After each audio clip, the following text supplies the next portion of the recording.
recording this. Thank you so much, Heather, for being with us. Day 3, 5 Days to Flourish Challenge.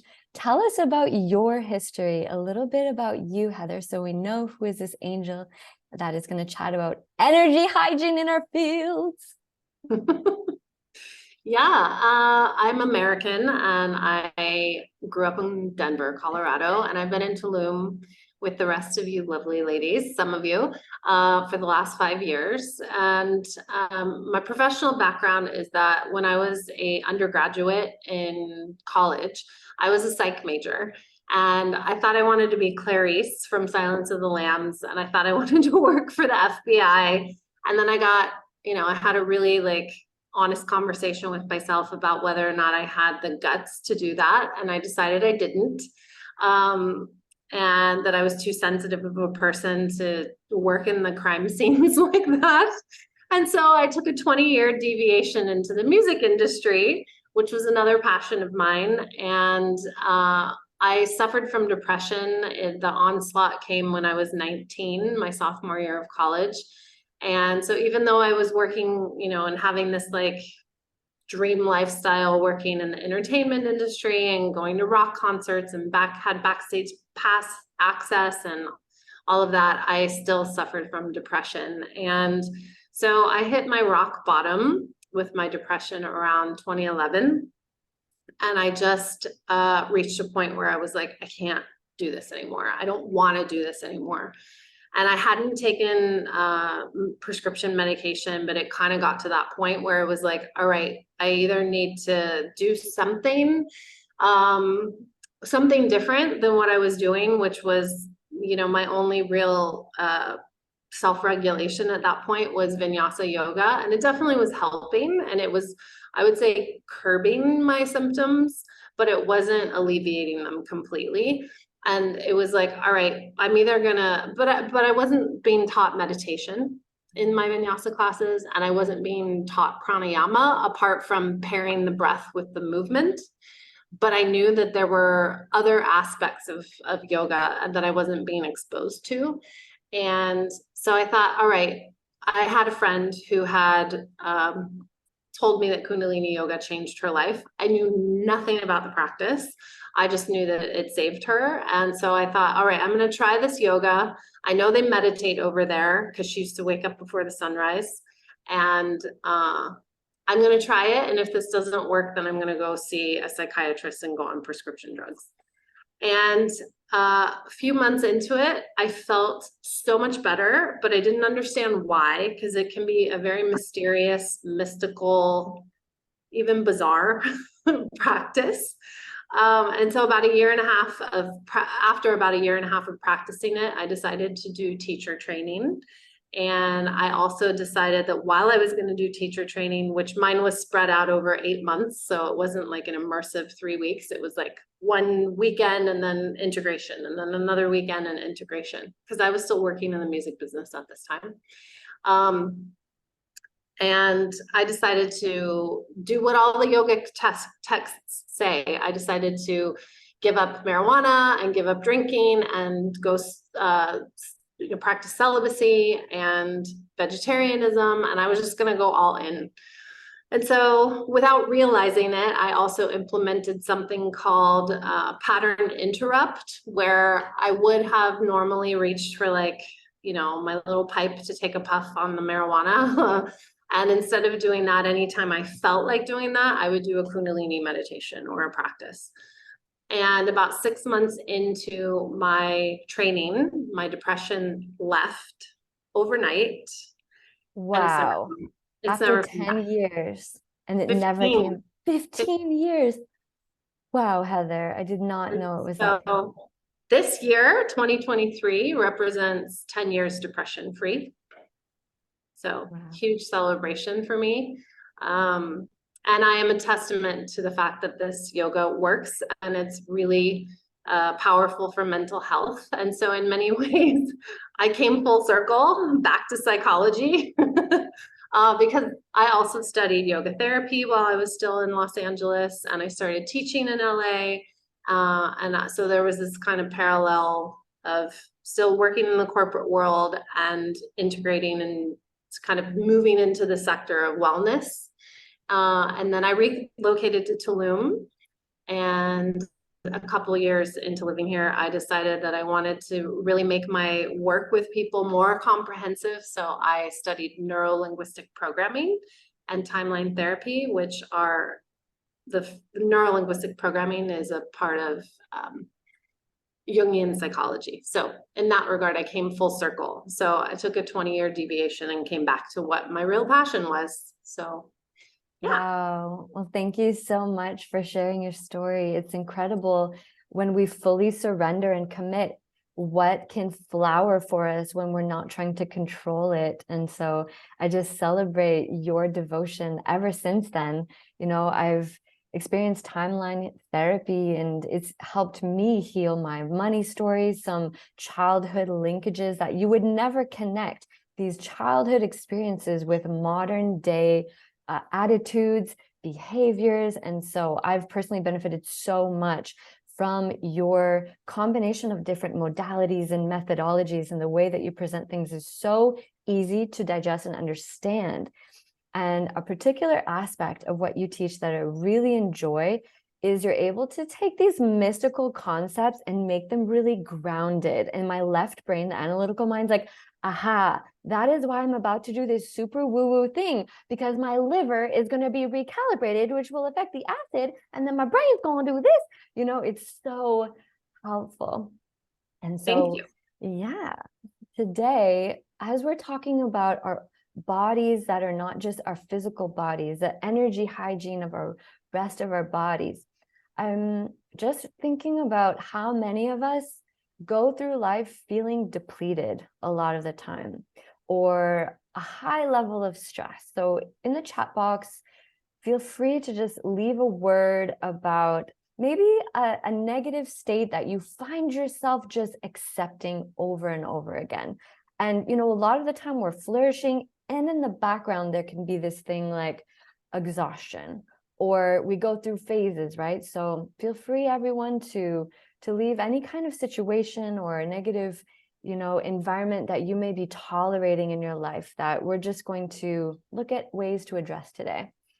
And the reason we're doing this is because I would love for Heather to start explaining to us about the different bodies that we do have.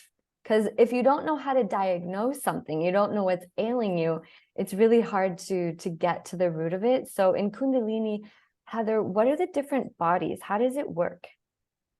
Yeah, so I mean, there's lots of different ways to approach this or explain it, but I'll focus on the Kundalini aspect. So none of us are going to deny that we have a physical body. We can see it, touch it, and feel it. But Kundalini has this concept of the 10 bodies. And so one of them is the physical body. 3 of them are mental. So our negative mind, our positive mind, and our neutral mind. And they're not in and of themselves negative or in and of themselves positive. It's just that we have all 3 of them. So the negative mind keeps you safe, you know, but it can be overactive, and it can be creating stories about insecurities and things that aren't actually true, right? So that would be like an imbalance in the negative mind. But conversely, we have the positive mind, which helps us see the positivity in the world and in people. But if it's too overactive, then you're not being, what's the word I like to use? You're not accessing your capacity to analyze whether or not like it's a good business opportunity for you. And you're just opening yourself up to like jumping into things with too much excitement and not really analyzing things and using your negative mind to its capacity. And then the neutral mind helps you get into that meditative space, right? And where you become like you can experience equanimity, let's say, right? And that's when we can actually access our higher self. So not many people in the world, NLP would say our unconscious mind is 95% of our behavior. Our conscious mind is 5%. And most people in the world aren't even accessing their higher consciousness. Unless you're practicing meditation or something on a regular basis, the majority of the world isn't accessing your higher consciousness. But if you are, it's still only like 1%. And then it just depletes the conscious mind. It doesn't deplete the unconscious part. And then the other bodies that remain are energy bodies or subtle bodies. And so in order, they are your soul body. And then it goes negative, positive, neutral mind, physical body, arc line, which is more commonly called your halo. So it's an energy field that runs over the top of your head, and it's often depicted in religious paintings of Buddha or Jesus or other saints and sages of this like golden like arc over their head. But we have one too. And it's almost like the nucleus of your aura. And then, so the next body is your auric field or your magnetic field around you that fluctuates. When you're feeling really sad or depleted or sick, you know, your physical body, you're not well, you're ill, your aura will tend to be closer to the circumference of your physical body, like less than like 3 feet or less than a meter. And then that makes you more susceptible to outside external forces because your aura acts as your protective field. But when you're really feeling bright and, you know, radiant and social and in your power, then your aura can extend up to 3 meters or 9 feet around you. So it's malleable. All of these energy bodies are malleable. And then the next body would be your pranic body. So the life force energy or vital energy that exists in all of us and in everything is carried on your breath. So when we practice pranayama in yoga, you are accessing your pranic body and you're actually distributing and making the life force energy, rather than it being dormant or the majority of it being dormant, you're igniting it, making it kinetic. And then the pranayama and your actual breath carries it through your vayus, your nadis, your chakras, and then you can start to move the energy, clear blockages, and become bigger and brighter. And then the last two are the subtle body, which is said to not be limited by time or space. So I don't know about you. I'd love to know if any of you have ever been like thinking about a friend that maybe you haven't talked to in like a year or 5 years or 10 years. And then all of a sudden they come to your mind and you're like, really like, oh, you're thinking about them. And then like an hour or the next day you get an email from them or a text from them. And you're like, dude, I was just talking about you, right? That's because your subtle body was connecting with them. Yep. All the time. Yeah, that's your subtle body. Yes. Or we have this vernacular in we say, oh, I can't come to your birthday party. I'm so sorry, but I'll be there in spirit. Well, there is an aspect of you that's there, right? If you are being authentic and you really mean it. And it's said that your subtle body carries the soul when it leaves the physical body, that it carries the soul into the next realm. Wow. And your soul it actually has weight, right? There's that movie with Sean Penn called like 28 grams. So they've actually weighed a person's body in the hospital and that before death and after death, and they weigh 28 grams less after they pass or their soul passes. And then the last body is called the radiant body. And it's very magnetic and it draws opportunities and things to you. Or I'm sure you guys have like maybe been at a party and everyone's like talking and then somebody walks in the room and kind of everyone sort of like turns their head because that person has a radiant body and they're just like, you just want to know them. Like, yeah, they might be physically attractive, but they might not. They just have this like je ne sais quoi about them. And you're just like, you want to know them. Wow, that is so much incredible information. I feel like my own aha moments are just pinging. I don't know if it's true for anyone else, just to know intellectually a little bit of the why and how these things happen, make it feel less witchy and more just natural. Like these are just the rest of our bodies. As magical women, as creatures, these are things that we get to really own more and more. And quick question, definition, for those who don't know what pranayama is, Heather, what's pranayama? Yeah, if you break it down, it's Sanskrit. Prana means breath and yama, it means control. So Oh, it's where you're controlling the breath and you're choosing to manipulate the breath in a particular ratio or a particular speed, or maybe you're controlling which nostril you're breathing in or out of, or whether you're breathing through the nose or the mouth. So lots of different techniques that fall under the umbrella of pranayama.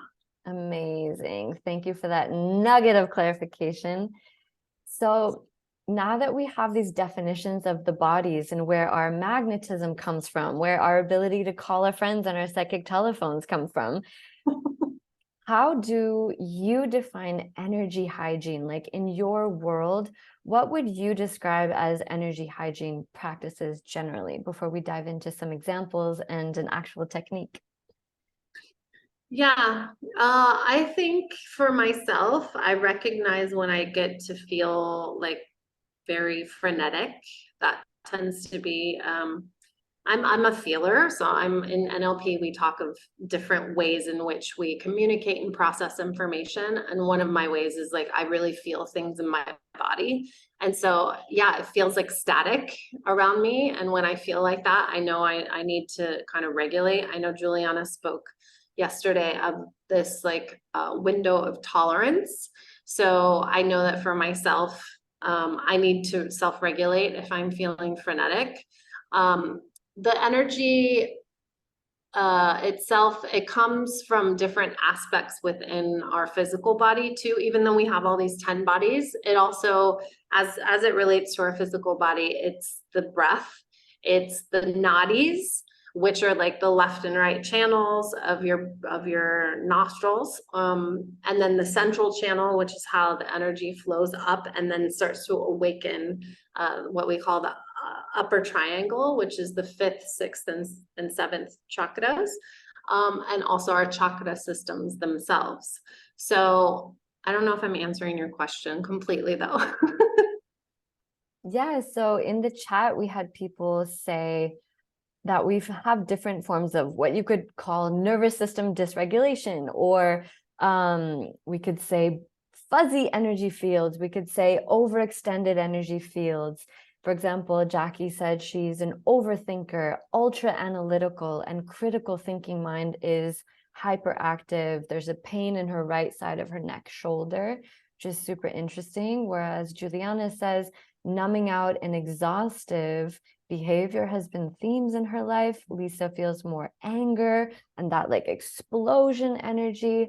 So yeah, there's all different kinds of ways that our fields are definitely out of balance, out of radiance, out of flourishing, overflowing nectar of life, harmony energy, right? So is it, Yeah, go go ahead. ahead. Go ahead. Well, I was going to ask you, is it kind of like a one size fits all treatment, or would you give different practices for different outcomes? Got it. Yeah. So what I typically do, because I find it really helpful to identify like what is the imbalance that you're feeling in any given moment, and then what's the opposite of that, or another way of saying that is what's the desired outcome. Okay, so step one, we say, what is the imbalance? And step two, where would I like to be? What is my desired feeling and outcome? That's Yeah. super helpful to have a goal. I like this. I like this. I can see the minds working in the Zoom call. This is amazing. So yeah, an example of that would be like maybe you're feeling stressed. And so you want to feel more at ease or you want to feel more calm, right? And so there's different techniques inside yoga and what I teach for helping you get to that desired outcome. So for instance, some very easy ones, if you guys feel like noting some of these down, because you don't even have to really have a teacher if you have any sort of like body awareness, which I feel like so many of us these days have done some sort of work, or we've been to a yoga class or to a breathwork class. You can do left only nostril breathing. So the left side of the body is your feminine, it's your yin side of the body is another way to say it. And so when you isolate and you literally just block off your right nostril and only inhale and exhale through your left, it's going to bring you into more of that calm state. or being at ease. Mhm. Another simple one that I love to do is 1-to-2 ratio breath, where you count the length of your inhale and say it's 4 seconds or 10 seconds. You do your best then to double the length of your exhale. So when we do that, when we double the length of our exhale, we're creating better heart rate variability, which directly affects the vagus nerve and tones the vagus nerve. So that's a quick example. For those who don't know, the master control room and connector that is the vagus nerve, could you quickly share it? Yeah, it's the longest nerve in the body. Not the largest, but the longest. So in Latin, we spell the vagus nerve, not like Las Vegas, but Vagus.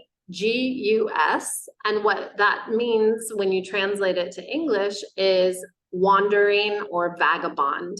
And the reason it's called that is because it's the longest nerve in the body. It starts at the medulla oblongata in your brainstem, and it comes down out of your throat or through your throat, and it has all these nerve endings, and then it runs through your whole torso, and it touches every single major organ in your body.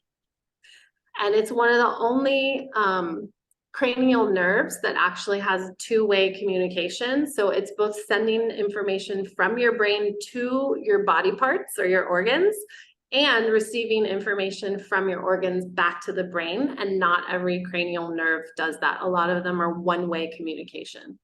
So it's really effective to control your breath, to practice pranayama and affect the vagus nerve in a positive way, because your breath is the only part of your autonomic nervous system that you can choose to control. Wow. So in a world where we often feel out of control, like our environment is uncontrollable, our children, our partners, our jobs, things required of us, it can feel very out of control. And our breath, we can control and connect to those subconscious parts of us. That is so empowering, Heather. Thank you for that. Yeah.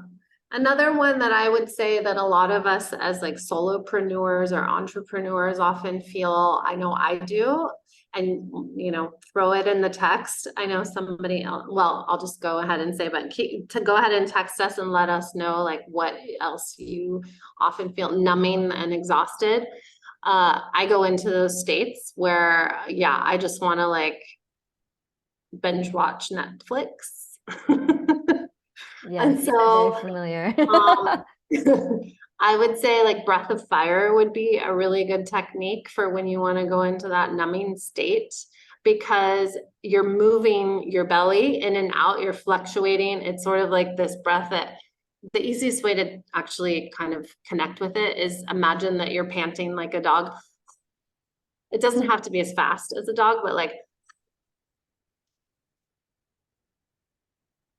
and you can go slower. It doesn't have to be that fast, but you've got 72,000 nerve endings around your belly button. And so when you're moving the belly, you're activating so many of those nerves, and a lot of them then trigger the vagus nerve.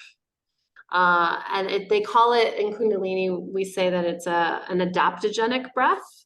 Just like there's adaptogenic herbs that give you exactly what you need, and they just leave out what you don't. If you need to feel more vital and more energized, then breath of fire is going to give that to you. But if you need to actually calm down or you need to go to sleep, you still can do breath of fire, and it will actually give you exactly what you need in that moment. Amazing. And just a clarification from the chat that breath of fire is a yogic tradition. It's not the same as Wim Hof. Wim Hof is its own breathing pattern, which is very activating in a completely different way. It's using only your mouth, but it's a different pattern. Yeah.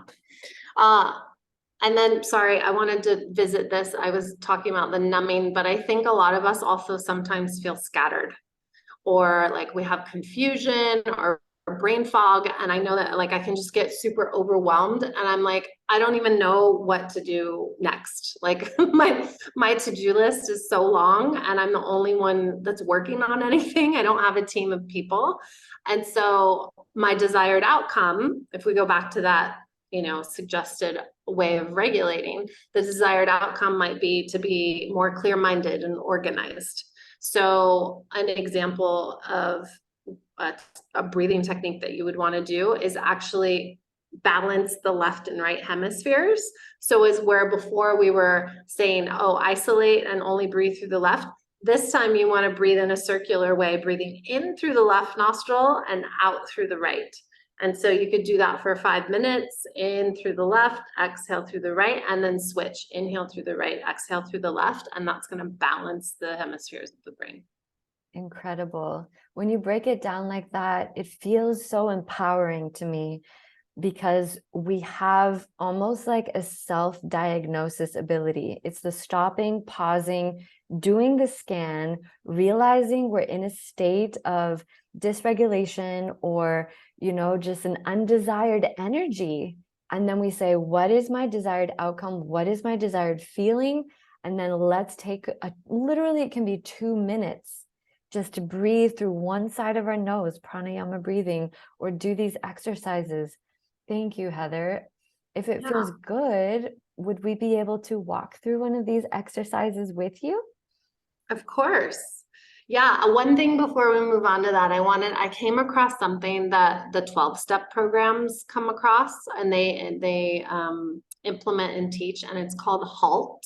It's a acronym that means hungry, angry, lonely, or tired, because that has been identified to be 4 states that can throw somebody who's in recovery back into wanting to seek their drug of choice, whatever that is. And I feel like it's also so applicable to us.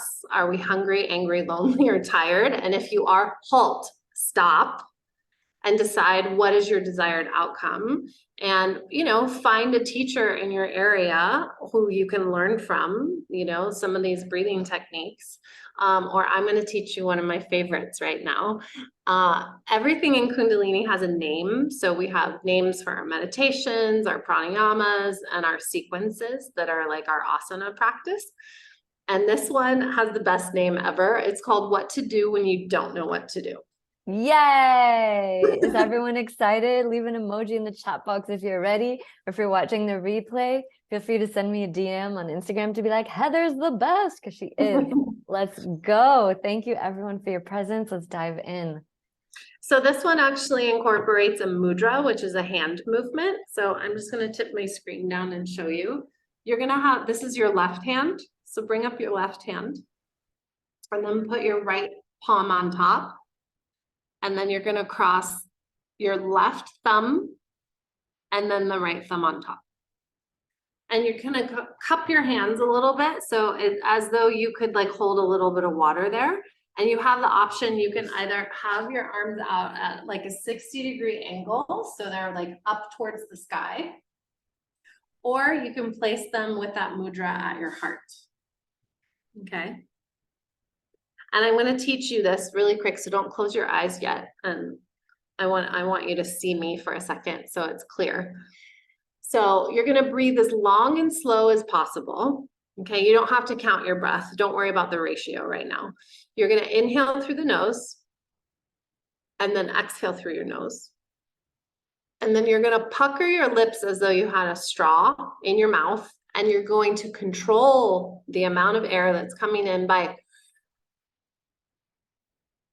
inhaling through your mouth and then exhale through your mouth very slowly. And then we're going to do what I call C breath.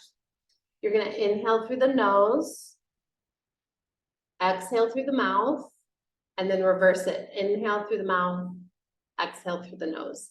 And then you start the pattern again. So just as a review, it's nose, nose, mouth, mouth, nose, mouth, mouth, nose. Okay, all right, so take your mudra. I'm going to guide you through about 2 rounds of it, and then I'm going to leave you to your own devices. And the suggestion is, if you lose the pattern, it's okay. Just go back to the beginning and start over. Okay? And how long do you want to do this for? 5 minutes? 5 minutes feels good. Yeah. Is everyone up for 5 minutes? I feel there's going to be a total before and after, and it will be very worthwhile. Okay. Let's go. Okay. Yes. So Chat says assume yes. assume the position, take your mudra. You're choosing either for the arms, the forearms to be at a 60-degree angle up towards the sky, or you're placing your hands over your heart in a gentle way. Straighten your spine nice and tall. If you're sitting in a chair or on a couch, have your feet both flat on the floor. If you're sitting cross-legged, just straighten your spine nice and tall. And let's first take a deep breath in. Exhale it out. Empty, empty, empty the lungs, and inhale through your nose. Exhale nose. Pucker your lips like you're breathing through a straw, and inhale and suck the air in through puckered lips. Exhale through your mouth. If it whistles, that's okay. And then sea breath. Inhale nose. Exhale mouth. Inhale mouth. Exhale nose. Begin again. Nose. Nose. Mouth. Mouth. Nose. Mouth. Mouth. Nose. Continue on your own.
Keep going.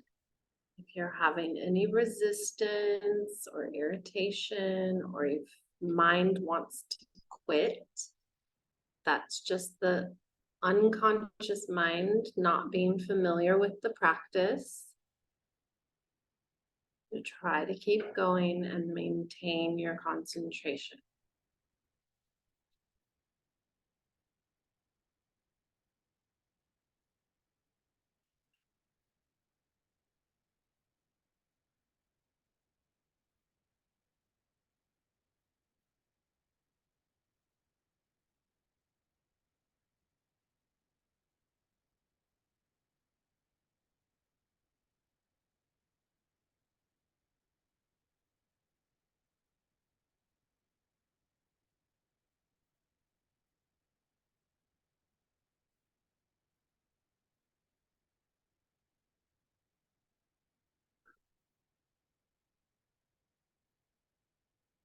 Last minute, stay with it.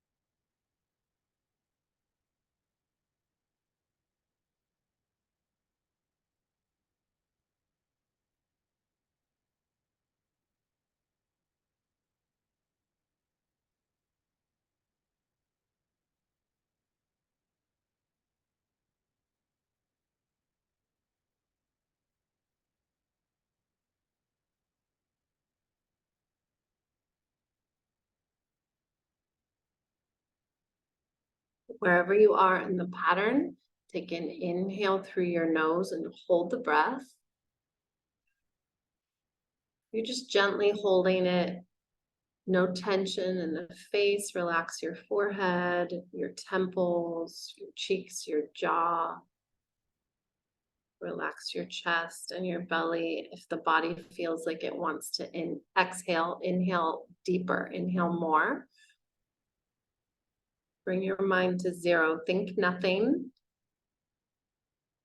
And with control, slowly exhale through your nose. Keep your eyes closed. Relax your hands down onto your lap. And just breathe in a normal, automated fashion now, an automatic way. Just return to your natural, normal breath.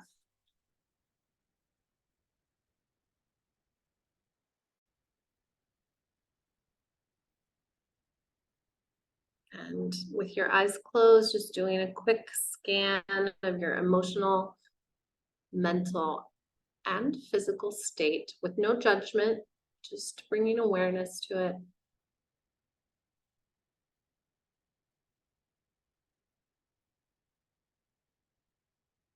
And then cast your eyes down towards your lap and flutter them open. And when you're ready, you can lift your gaze and look around your room and come back to your screen. Wow, Heather. That was so simultaneously uplifting and centering and blasting off. If anyone feels called to share how they're feeling in the chat, that would be so welcome to know your reactions. To remind us of the name, Heather, what to do when you don't know what to do. Yeah, I'm happy to share written instructions if you like. I can send it to you. Amazing. So we have people saying, I feel calm and clear, incredible.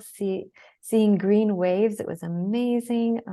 Love to hear that. If anyone has questions for our beautiful Heather of Swan Love Holistics before we begin to wind down, please let us know, because we are here for you. Being of sacred service means it is about being in service to your flourishing. Loretta says she feels so open. Oh, that warms my heart. Beautiful. I love these comments. Thank you for sharing how you guys are feeling. And like I said, that one, because of the name, it's just sort of a go-to for anything. It's literally like what to do when you don't know what to do. And the genius behind it is that it's especially good when you're just in that ruminating mind, because you have to focus on the breath pattern. Otherwise you'll lose it. So you can't think about anything else. You know, that's the genius of it. That's it. You have to focus so much on that beautiful connector that will finally access your unthinking self, like we talked about earlier. It's like, I will now halt and go in. That's amazing. What a beautiful resource. And thank you for offering to share the instructions. So I'll make sure to send that to everybody with the replay video.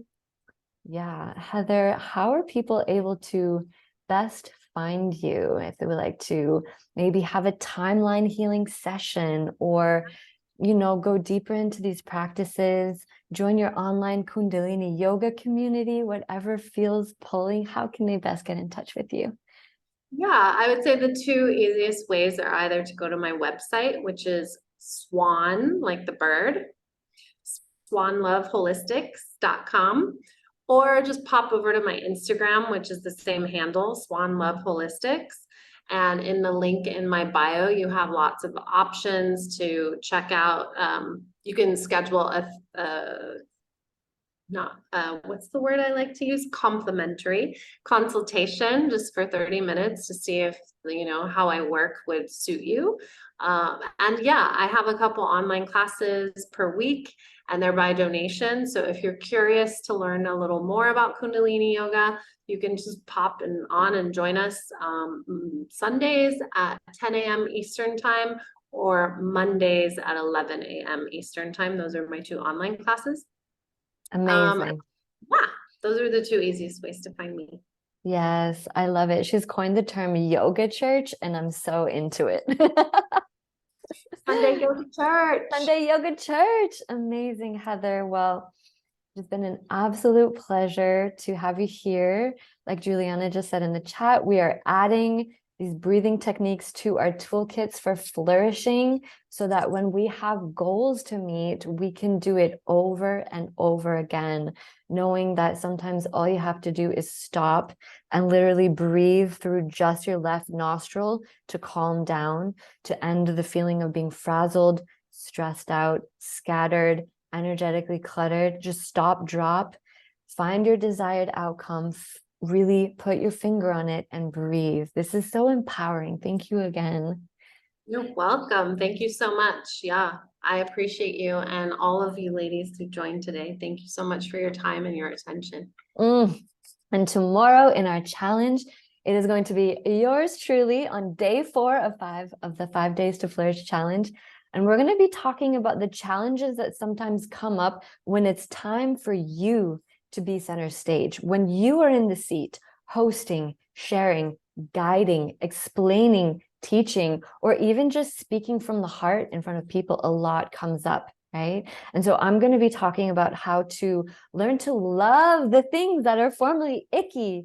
You know, sometimes when we talk about public speaking, they did a survey and 98% of people in the UK said it is their greatest fear. So I'm like, no. If I, Emily Bauman, the wallflower bookworm hiding in a cubicle, can come out and flourish and love communicating with you in this way, then anybody can. So I'm going to walk you through my own process and give you tips that are going to feel so natural. You're going to love sending emails. You're going to love having a weekly newsletter, telling your personal stories, or whatever venue of personal sharing feels like, we're going to get you to the other side of that. And trust me, it's possible for you, regardless of your starting point. So that's what's in store tomorrow. We're going to go back to the 12 EST timeline. Thank you so much, Heather. Thank all of you for your presence. Thank you. Thank you. Have a great afternoon. You too. And see you all tomorrow for the next day of the challenge. And thanks for tuning in on the replay. Your presence is also felt in our magnetic astral etheric bodies. Bye for now, loves.